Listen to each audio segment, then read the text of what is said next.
السلام عليكم ورحمة الله تعالى وبركاته. مشاهدينا الكرام، مرحبا بكم في هذا الفيديو الجديد.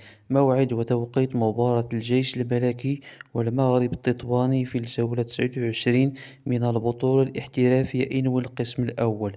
والقنوات الناقلة للمباراة: يحتل فريق الجيش الملكي المرتبة الأولى في ترتيب البطولة الاحترافية إنوي القسم الأول برصيد 67 نقطة، ويحتل فريق المغرب التطواني المرتبة الثامنة برصيد 34 نقطة. وسيواجه فريق الجيش الملكي فريق المغرب التطواني في الجولة 29 من البطولة الاحترافية إنوي القسم الأول يوم الأحد 2 يونيو 2024 في حدود الساعة 6 مساء بالتوقيت المغربي على ملعب ثانية الرمل بتطوان. ومن المنتظر نقل هذه المباراة على قناة الرياضية المغربية.